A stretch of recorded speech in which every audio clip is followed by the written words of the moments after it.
She woke up and took me by the hand. She's gonna love me in my Chevy van, and that's alright with me. I was tipsy yesterday, wasn't I? That was fun. I'm not gonna make that a usual thing. You know me and my coffee. This is Guatemalan Huehuetenango, and I'll celebrate Hispanic Heritage Day every day. Good morning, good afternoon, good evening. Let me wet my whistle. It's time. Once again, thank you so much for tuning in again. It's the golden age of DC Comics, 365 days, where I take this beloved hardcover coffee table book given to me about 2 decades ago by one of my best friends. It has been surfing my coffee table ever since, providing me with countless opportunities to have comic book shop style conversations, the type I intend to recreate here today with you, right here and right now. Thank you so much for tuning in today. You are the most important part and an ingredient in my recipe of this show. This interaction we're having here right now, this conversation, you can continue this in the comment section. Please let me know what's on your mind. What do you feel about today's subject? We're going to use this book for its intended purpose. It's a 365 days book. We're going to open up to today's date. We're going to look at some comic book art of an antediluvian age. We're going to read the blurb. And then we're going to talk about comic books. And we're going to talk about comic books. You know it. Bring it every day for the rest of the year. Let's get to it. The golden age of DC Comics runs between 1938 and 1955. The Silver Age begins in 1956 and runs until 1970. The Bronze Age, I'm a Bronze Age baby myself, from 1970 to 1985.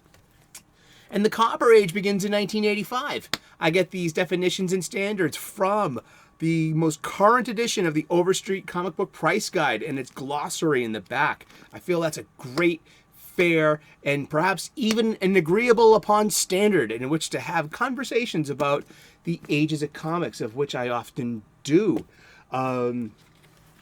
While I have your attention and I'm putting books under your nose, I want to suggest Understanding Comics, The Invisible Art by Scott McCloud, and How to Draw Comics the Marvel Way by Stan Lee and John Buscema.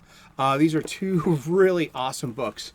The Golden Age of DC Comics here is a 2004 Abrams publication. It's a hardcover coffee table book written and curated by Les Daniels, Chip Kidd, and Geoff Spear.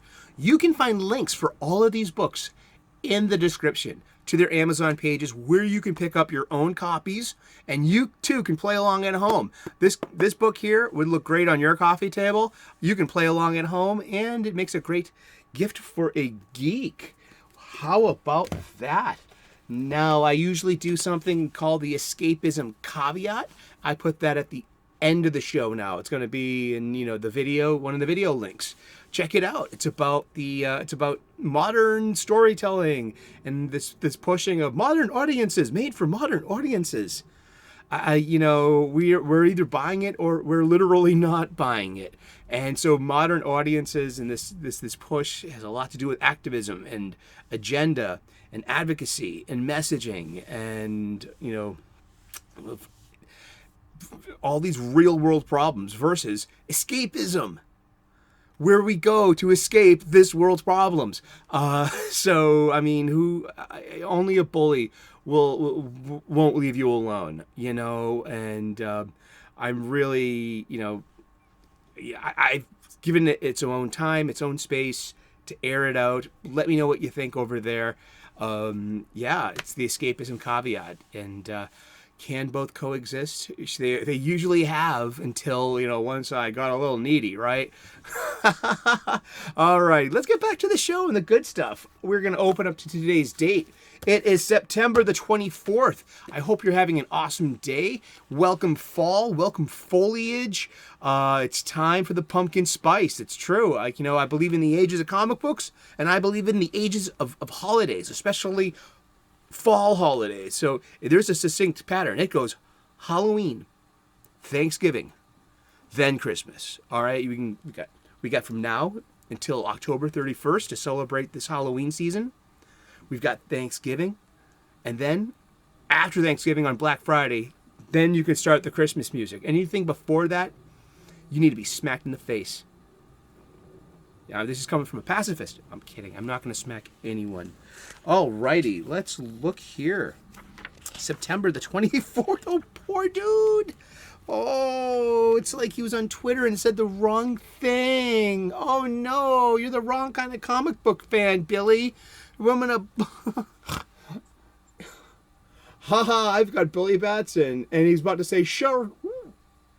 Suddenly the brave boy is seized in this castle of unknown dooms and ghastly beings. That's Billy Batson, our friend, who's going to say his magic word and transform into the mighty Captain Marvel, Earth's mightiest mortal. But he can't, because he's been shut up. He's been gagged. He's been muted by his enemies. The great thing about being Billy Batson was that just uttering the magic word Shazam could turn him into the invincible Captain Marvel. Aficionados have debated whether he was actually transformed or just replaced. That's a good conversation I'd love to have too, because we're going to actually talk about that in a different form. And yeah, we come full circle on this one here. The downside was that people kept trying to deprive him of free speech. Oh man, this is written in 2004, man. Here, he stopped before he can give vent to his second syllable. But you can be sure that he'll survive to shoot off his mouth again. This was story by Otto Binder, art by C.C. Beck, from Captain Marvel Adventures number 26, August of 1943. Let's look at this again. Those Ben Ray dots. Yeah, authentic Ben Ray dots. Not that stupid, crappy filter, digital filter that modern artists like to throw into a Marvel Comics panel to give it that antique look. And it's just like, it's just a digital filter and it looks worse. I mean, than what you're trying to intend. Oh, gosh. Modern comics, they can only get better, right? It only gets better from here.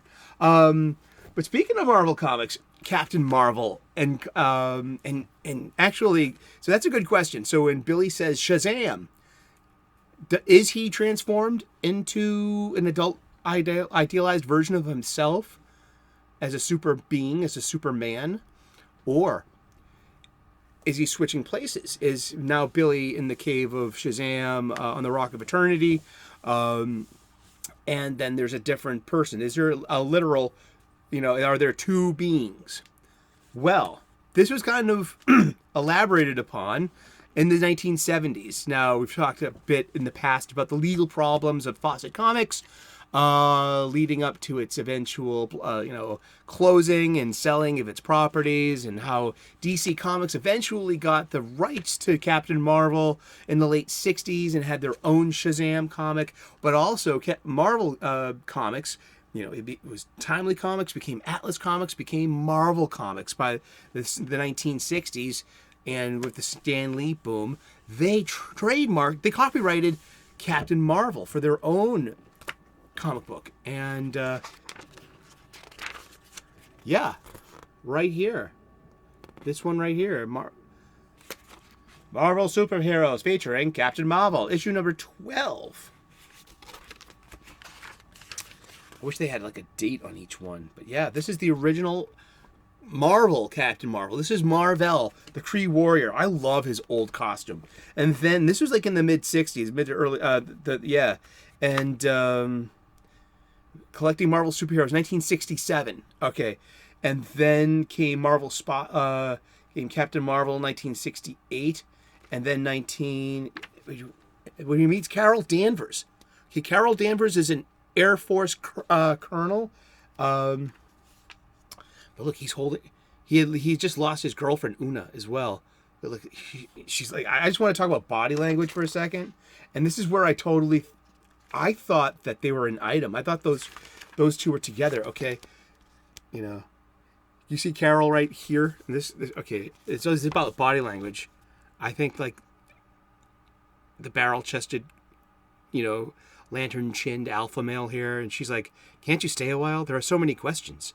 And just like, I think they had a thing going on. That's how I thought she got her powers, was like through sex. I thought she got like, she didn't get knocked up by Marvel, but she does become knocked up by somebody later on in the 80s. Let's not talk about that story note ever again. This is Captain Marvel, 34. Now, this is his updated costume for the 70s. Now he's got two things on his wrist called Nega bands, Nega, like negative, to access the negative zone. So the N band, we're going to call them N bands because I don't want anything to, the world is so oversensitive. I know, I was an oversensitive kid. I invented this shit. Seriously. So, okay. Back to Captain Marvel trading places with his host body, Billy Batson. Now, does Billy Batson transform into Captain Marvel, or does he switch places? This part is about switching places because Captain Marvel, by this time, is trapped in the negative zone, and here is Marvel's human in action. This is Rick Jones. He is kid sidekick to Avengers. He is like basically one of the non-powered human Avengers.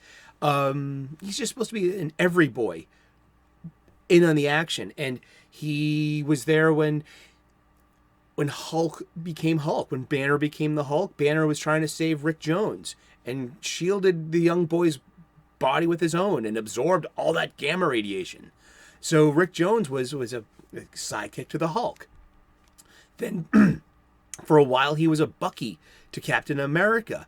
And then he was also in Rom the Space Knight too. He was a big character there too.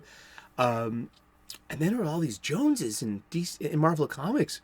How many Joneses are There's Rick Jones, there's Jessica Jones, there's Angelica Jinx Jones. How many other Joneses are there in Marvel Comics? Oh, I should have looked that up. But here's Captain Marvel. He's in the negative zone. And so Rick Jones wears the N bands. And so when he clicks them together, he can switch places with Marvel, the Kree warrior, also known as Captain Marvel. So that means Rick has to hold his spot in the negative zone while Marvel comes to Earth for a time to solve super problems with his superpowers, and then they switch back, and that's and yeah. Ooh, look, there's Carol once again.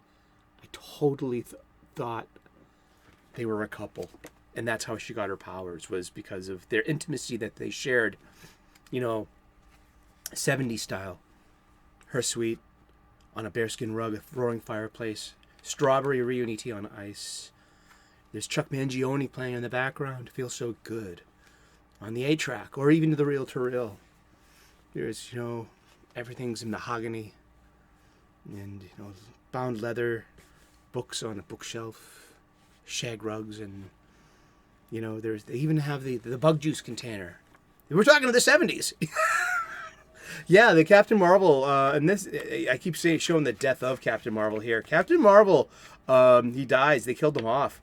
And it was very emotional. I remembered this because it was the OGN, the original graphic novel. It was oversized. It was the first one.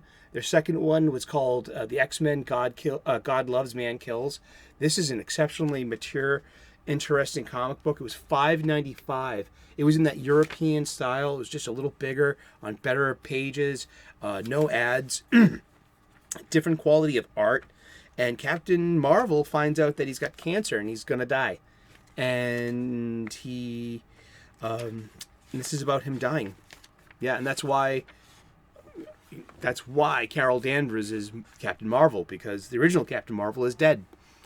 Yeah, and she's she's his legacy character. And he got gender swapped in the movie. That's Annette Bening's character. That's Marvel. Ugh, fucking modern BS. I don't think I don't think that's what modern audiences are demanding. We just want good stories. I'm part of the modern audience too. Not like, this was one of the most moving panels in the Captain. We're talking Captain Marvel today. You know, Spidey, he can't handle it. Remember, he's an only child. He's lost Uncle Ben. He's lost Gwen Stacy and Captain Stacy. All these people that he's loved, and just, you know, and this is what I remember being a kid, like 9, 10 years old, being at the comic book store, pulling this off the shelf and reading this and being moved by these panels, by Spider-Man, because I could always identify with Spider-Man, a fellow only child with a single parent house with with a struggling lady who would worked her tail off to, give them a life. Yeah, Spider-Man means something to me. And so does Captain Marvel. Yeah, and then we kind of spun off into the Marvel Captain Marvel for a little while, and that's all right with me. And she's gonna love me in my Chevy van, and that's all right with me. And actually, in hindsight, that song is a little creepy. I don't know if that would pass muster these days. But we've been talking about comic books. We have. And we're going to talk about comic books every day for the rest of the year. So tune in tomorrow, 3 p.m. U.S. Eastern, and we'll find out who we're talking about when we turn the page tomorrow. Please like and subscribe. I would love to earn your subscription. We make daily content here. We talk about comic books every day. We're doing the 31 days of Halloween. We're going to watch 31 horror movies and talk about it every day, so tune in. And God bless. Namaste. Good luck. And we will see you again tomorrow in those funny pages. Bye-bye.